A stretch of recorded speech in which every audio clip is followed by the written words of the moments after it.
Students, welcome to accountancy class. I am Narsimlu, commerce teacher.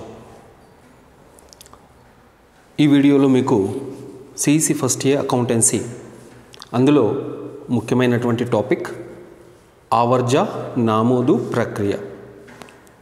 ఇందులో భాగంగా ఖాతా నిల్వ తేల్చడం ఎలా అనే విషయం గురించి ఈ యొక్క వీడియోలో మీకు వివరించడం జరుగుతుంది. అంటే ఆవర్జ ప్రక్రియ, ఆవర్జ నమోదు ప్రక్రియలో భాగంగా ఖాతా నిల్వ తేల్చడం ఏ రకంగా జరుగుతుందో ఈ వీడియోలో మీకు వివరించడం జరుగుతుంది. మీకు ఇంతకుముందు వీడియోలో ఆవర్జ నమోదు ప్రక్రియ గురించి వివరంగా వివరించడం జరిగింది. అంటే మనకు చిట్టా పుస్తకంలో ఇచ్చినటువంటి చిట్టా పద్దులకు మనము ఖాతాలను ప్రారంభించి ఆ ఖాతాలలో ఆ యొక్క సమాచారాన్ని మనము బదిలీ చేసినట్టయితే అటువంటి ప్రక్రియను ఆవర్జ నమోదు ప్రక్రియగా మనం తెలుసుకున్నాం. అదే మళ్ళీ ఒకసారి ఆ విషయాన్ని మనం చూద్దాం. ఆ తర్వాత ఖాతా నిల్వ తేల్చడం అంటే ఏమిటి, ఖాతా నిల్వ తేల్చడం అంటే ఏమిటి, ఖాతా నిల్వను ఏ రకంగా తేల్చడం జరుగుతుంది, ఆ విషయాలన్నీ కూడా ఈ వీడియోలో మీకు వివరంగా వివరిస్తాను. చూడండి స్టూడెంట్స్, ఇక్కడ మీకు ఒక చిట్టా పుస్తకం నమూనా ఇవ్వడం జరిగింది. ఈ చిట్టా పుస్తకం నమూనాలో కొన్ని చిట్టా పద్దులు కూడా ఇవ్వడం జరిగింది. ఈ చిట్టా పద్దులు ఏంటి, 4 చిట్టా పద్దులు ఉన్నాయి. అయితే ఈ 4 చిట్టా పద్దులను మనము ఆవర్జ చేయాలి అనుకున్నప్పుడు మనం ప్రతి చిట్టా పద్దులో ఉన్నటువంటి డెబిట్ మరియు క్రెడిట్ ఖాతాలను ప్రారంభించి ఆవర్జ చేయవలసి ఉంటుంది. మరి ఈ 4 చిట్టా పద్దులను ఆవర్జ చేయాలంటే మొత్తం మనము ఎన్ని ఖాతాలు రూపొందించవలసి ఉంటుంది ఒకసారి చూద్దాం. ఇక్కడ సరుకు కొనుగోలు ఖాతా 1, నగదు ఖాతా 2, మళ్ళీ ఇక్కడ నగదు ఖాతా వచ్చింది. సో ఒక ఖాతాను మనం తెరిచినప్పుడు, ఒక ఖాతాను ఆల్రెడీ రూపొందించినప్పుడు అదే ఖాతాను మళ్ళీ వేరే చిట్టా పద్దులు వచ్చినప్పుడు ఆ ఖాతాను రూపొందించవలసిన అవసరం లేదు. కాబట్టి నగదు ఒకసారి ఖాతాను రూపొందించిన తర్వాత మళ్ళీ ఆ పదం వస్తే ఆ ఖాతాను రూపొందించవలసిన అవసరం ఉండదు. ఈ యొక్క విషయం మీరు ముఖ్యంగా గుర్తుంచుకోవాలి. తర్వాత ఏముంది, అమ్మకాల ఖాతా. అంటే 1, 2, 3 అమ్మకాల ఖాతా, 4 జీతాల ఖాతా, 5 నగదు ఖాతా అవసరం లేదు, 6 నగదు ఖాతా అవసరం లేదు. ఇక్కడ వచ్చిన వడ్డీ ఖాతా, ఈ ఖాతా కూడా మనం ప్రారంభించాలి. అంటే ఇక్కడ చూడండి ఎన్ని ఖాతాలు మనం తెరవాల్సి వస్తుంది, ఎన్ని ఖాతాలను రూపొందించవలసి వస్తుంది. సరుకు కొనుగోలు ఖాతా 1, నగదు ఖాతా 2, అమ్మకాల ఖాతా 3, జీతాల ఖాతా 4, వచ్చిన వడ్డీ ఖాతా 5. మొత్తము 5 ఖాతాలను మనం తెరిచినట్టయితే, రూపొందించినట్టయితే అప్పుడు మనం ఆవర్జ చేయడానికి సులభతరంగా ఉంటుంది, ఆవర్జ చేయవచ్చు. అంటే ఇక్కడ ఒక విషయం మీరు గుర్తుంచుకోవాలి. ఒకే పేరు 4 నగదు ఖాతా ప్రతి చిట్టా పద్దులో వచ్చింది. 1, 2, 3, 4 చిట్టా పద్దుల్లో కూడా నగదు ఖాతా రావడం జరిగింది. కానీ ఈ రకంగా పునరావృతమైనటువంటి ఖాతా పేరుని మనం ప్రతిసారి ఖాతా తెరవాల్సిన అవసరం లేదు. ఒక్కసారి ఖాతా ప్రారంభించామంటే ఆ ఖాతాలోనే అన్ని వ్యవహారాలు వస్తాయి. కాబట్టి ప్రతి చిట్టా పద్దులో మళ్ళీ ఒక మారు వచ్చింది కదా అని ఖాతా తెరవకూడదు. కానీ ఒకసారి వచ్చిన ఖాతాకు, కొత్తగా వచ్చే ఖాతాకు మాత్రం మనం ఖాతాను రూపొందించవలసి వస్తుంది. సో ఇక్కడ మొత్తము 5 ఖాతాలు రూపొందించుకోవాలి.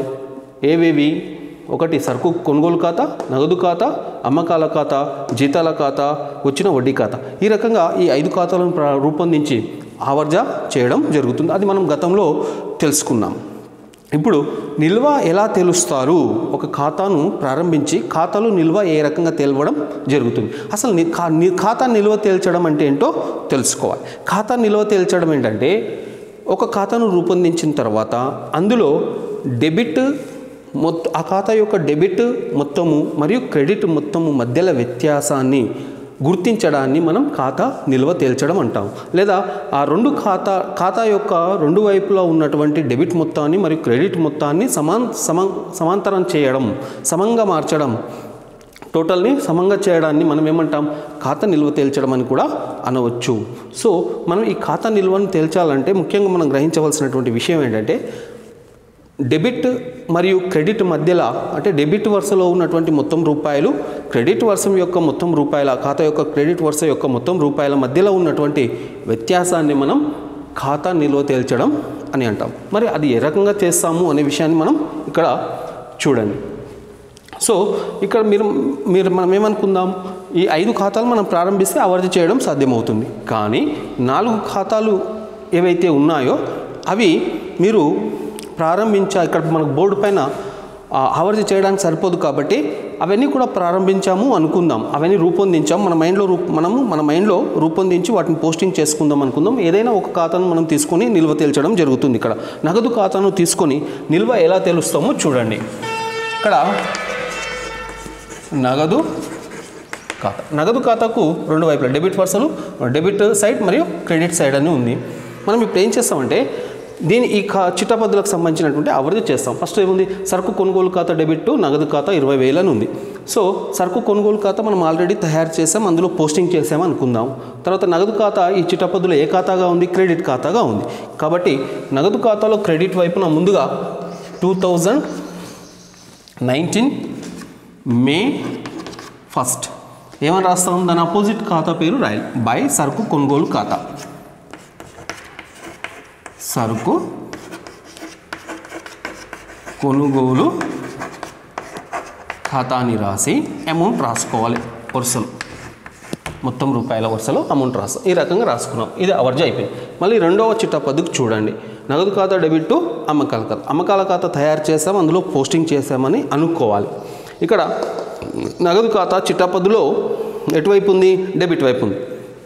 కాబట్టి మనం నగదు ఖాతాలో డెబిట్ వైపుకి వచ్చేసి తేదీ కాలంలో తేదీ వరుసలో తేదీ మే 6 ఏమని రాస్తాం. ఇక్కడ నగదు ఎక్కడ ఉంది, డెబిట్ వైపు. దాని అపోజిట్ ఖాతా ఏంటి, 2 అమ్మకాల ఖాతా అని. సో ఇక్కడ మీరు 2 అమ్మకాల ఖాతా అని రాస్తాం. అమౌంట్ 50,000, రూపాయలు ఎంత, 50,000. ఈ రకంగా రాసుకుంటాం. తర్వాత మూడో చిట్టపద్దుకు రండి. జీతాల ఖాతా ఆల్రెడీ మనం తయారు చేసాం, అందులో మనం ఆవర్తి చేసామని అనుకుందాం. తర్వాత నగదు ఖాతా ఎటువైపు ఉంది, చిట్టపద్దులో క్రెడిట్ ఖాతాగా ఉంది. కాబట్టి నగదు ఖాతాలో క్రెడిట్ వైపున మే 8 దీని నగదు ఖాతాకు ఆపోజిట్ ఖాతా ఏంటి, జీతాల ఖాతా. కాబట్టి బై జీతాల ఖాతా అమౌంట్ ఎంత ఉంది, 6,000 రాస్తాయి. ఓకే. తర్వాత నెక్స్ట్ వచ్చేసి ఇంకో చిట్టపద్దుకు రండి, లాస్ట్ చిట్టపద్దు. ఇందులో మే 10 నాడు నగదు ఖాతా డెబిట్, వచ్చిన వడ్డీ ఖాతా అని ఉంది. సో వచ్చిన వడ్డీ ఖాతా మనం తయారు చేసాం, అందులో ఆవర్తి చేసాము అనుకుందాం. సో నగదు ఖాతాను తీసుకుందాం. నగదు ఖాతా చిట్టపద్దులో ఏ ఖాతాగా ఉంది, డెబిట్ ఖాతాగా ఉంది. కాబట్టి నగదు ఖాతాను నగదు ఖాతాలో డెబిట్ వైపున తేదీ ముందుగా రాసుకోవాలి, మే 10. 2 ఏమో వచ్చిన వడ్డీ ఖాతా, దాని అపోజిట్ ఖాతా ఏంటి, వచ్చిన వడ్డీ ఖాతా అని రాస్తాం. ఎంత ఉంది అమౌంట్, ఇక్కడ 4,000 అనుకోండి. సో మనం ఎంత రాసుకోవాలి, ఇక్కడ 4,000 రూపీస్ రాస్తాం, 4,000 రూపాయలు. సో ఆవర్జ మొత్తం చేసాం మనం. ఈ రకంగా ఇంతకుముందు వీడియోలో ఆవర్జ చేయడం, అన్ని ఖాతాలు మనం తయారు చేసి అన్ని ఖాతాలో పోస్టింగ్ చేయడం ఎలా ఉంటుందో చూపించాను. ఈ రకంగా ఇప్పుడు ఒక ప్రత్యేక ఖాతాను తీసుకొని అందులో ఆవర్జ చేశాను, మిగతా ఆవర్జ జరిగిందని మనం భావిస్తున్నాం. సో ఇప్పుడు మనం ఏం చేయాలి, ఖాతా నిల్వను తేల్చాలి. ఖాతా నిల్వ తేల్చే ప్రక్రియను మనం చూస్తున్నాం, విధానాన్ని చూస్తున్నాం. సో ఇక్కడ ఖాతా నిల్వ తేల్చాలి అంటే, ఖాతా నిల్వ తేల్చడం అంటే ఏంటి, డెబిట్కు మరియు క్రెడిట్ మొత్తానికి మధ్య ఉన్న వ్యత్యాసాన్ని ఖాతా నిల్వ తేల్చడం అని అంటాం. సో ఇప్పుడు మనం ఏం చేసుకోవాలంటే రఫ్ నోట్స్లో డెబిట్ మొత్తం ఎంత అవుతుందో గుర్తించాలి. డెబిట్ మొత్తం రూపాయలు ఎంత అవుతుంది, ఈ ఖాతా యొక్క డెబిట్ మొత్తం రూపాయలు 54,000 రూపాయలు అయింది. ఓకే చూడండి. అలాగే ఈ ఖాతా యొక్క క్రెడిట్ మొత్తం ఎంత అవుతుందో రఫ్లో టోటల్ చేసుకోవాలి. క్రెడిట్ మొత్తం రూపాయలు మనకి ఎంత అవుతుంది చూడండి, 26,000 రూపాయలు అయింది. ఓకే. ఈ రెండు రాసిన తర్వాత మనం రఫ్లో చేసుకుంటున్నాం, డెబిట్ మొత్తాన్ని మరియు క్రెడిట్ మొత్తాన్ని చేసిన తర్వాత ఇప్పుడు ఆ రెండు మొత్తాలలో ఏ మొత్తం ఎక్కువగా ఉంది మనం చూడాలి. రెండు మొత్తాలలో ఎక్కువగా ఉన్న మొత్తం ఏంటి, 54,000 రూపాయలు. 26,000 ఉంది, 54. సో ఎక్కువగా ఉన్న మొత్తాన్ని మనము ఈ మొత్తం రూపాయలలో రెండు వైపులా రాసుకోవాలి. 54,000 రూపాయలు ఎక్కువగా ఉంది. ఎక్కువగా ఉన్న మొత్తాన్ని మనం ఇక్కడ రెండు వైపులా రాయవలసి ఉంటుంది. 54,000 డెబిట్ మొత్తం 54,000 ఉంది, క్రెడిట్ మొత్తం 26,000. డెబిట్ మొత్తం టోటల్ చేస్తే రఫ్లో 54,000 అవుతుంది, క్రెడిట్ మొత్తం టోటల్ చేసి 26,000 అయింది. ఇప్పుడు ఈ రెండులో అధికంగా ఉన్న మొత్తాన్ని ఇక్కడ టోటల్లో రాసుకోవాలి. అధికంగా ఉన్న మొత్తం ఏది?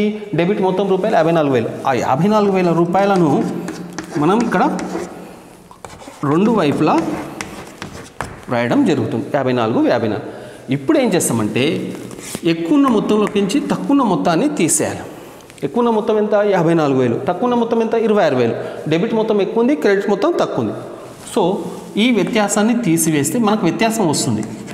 ఎంత వస్తుందో చూడండి. 28,000 వచ్చింది. ఇదేంటి? వ్యత్యాసం. ఈ 28,000ను ఎటువైపు అయితే తక్కువగా ఉందో మొత్తము అటువైపు రాసుకోవాల్సి వస్తుంది. అంటే ఇక్కడ క్రెడిట్ మొత్తంలో తక్కువగా ఉంది కాబట్టి మనం క్రెడిట్ వైపున మొత్తంలో 28,000 రూపాయలు రాసి దీని ముందు మనం ఏంటంటే తేల్చిన నిల్వ అని రాయాలి. తేల్చిన నిల్వ. ఈ నెల చివరన అంటే మే 31 నెల చివరన మనం ఏం రాస్తున్నాం? మే 31 తేల్చిన నిల్వ 28,000 రూపాయలు అని రాస్తాం. మరి ఈ తేల్చిన నిల్వ మనం దాని ఏం చేస్తాం? ముందుకు తీసుకెళ్తాం, వచ్చే నెలకు తీసుకెళ్తాం. అప్పుడు డెబిట్ వైపున రాయాలి, దీనికి వ్యతిరేకంగా ఉన్నటువంటి వైపున రాయాలి. అంటే అప్పుడు ఎంత అవుతుంది? మే జూన్ 1 టు తెచ్చిన నిల్వ రూపాయలు 28,000. అంటే ఇక్కడ తేల్చిన నిల్వ దాని తర్వాత వచ్చే నెలలో మనం దాన్ని ఏ రకంగా రాస్తాం? వ్యతిరేకం వైపున, దానికి ఉన్నటువంటి వ్యతిరేకం వైపున ఎక్కడ వైపు? డెబిట్ వైపున రాస్తున్నాం. ఏమని? జూన్ 1 టు తెచ్చిన నిల్వ 28,000గా రాస్తున్నాం. సో ఒక్కసారి మళ్ళీ ఈ నిల్వ తేల్చడం ఏ రకంగా మీకు వివరిస్తాను.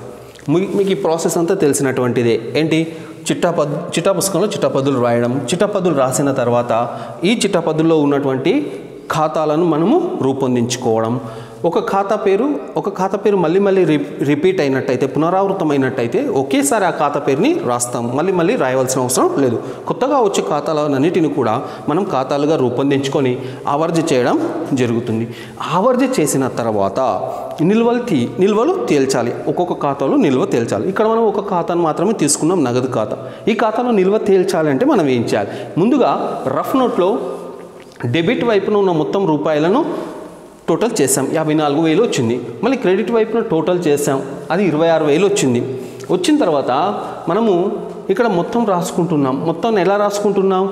ఈ డెబిట్ మరియు క్రెడిట్ మొత్తాలలో ఏది ఎక్కువగా ఉందో ఆ మొత్తాన్ని రాస్తున్నాం. అంటే 54,000 రూపాయలు ఎక్కువగా ఉంది కాబట్టి రెండు వైపులా టోటల్ అమౌంట్గా 54,000 రాసాం.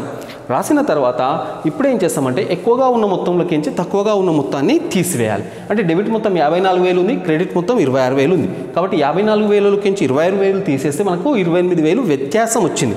ఆ వ్యత్యాసాన్ని ఏ వైపునైతే తక్కువగా ఉందో ఆ వైపున మొత్తం రూపాయలలో రాసుకోవాలి. ఇక్కడ చూడండి, క్రెడిట్ వైపున 26,000 ఉంది కాబట్టి 26,000 వైపున మనం ఏం రాస్తున్నాం? 28,000 వ్యత్యాసాన్ని రాస్తున్నాం. ఈ వ్యత్యాసాన్ని మనం ఏమంటున్నాం? తేల్చిన నిల్వ అని అంటున్నాం. ఎప్పుడు తెలుస్తున్నాం? ఇది డేట్ మే 31. ఈ రకంగా రాసిన తర్వాత ఇప్పుడు మీరు టోటల్ చేస్తే రెండు వైపులా మళ్ళీ 54,000 వస్తుంది. సో ఈ తేల్చిన నిల్వను వచ్చే నెలకు మనం బదిలీ చేస్తే అప్పుడు అది మనకేమవుతుంది? తెచ్చిన నిల్వగా అవుతుంది. జూన్ 1 టు తెచ్చిన నిల్వ రూపాయలు 28,000 అని రాస్తాం. స్టూడెంట్స్, ఈ రకంగా మీరు ఖాతా యొక్క నిల్వను తేల్చవలసి ఉంటుంది. Thank you for watching this video.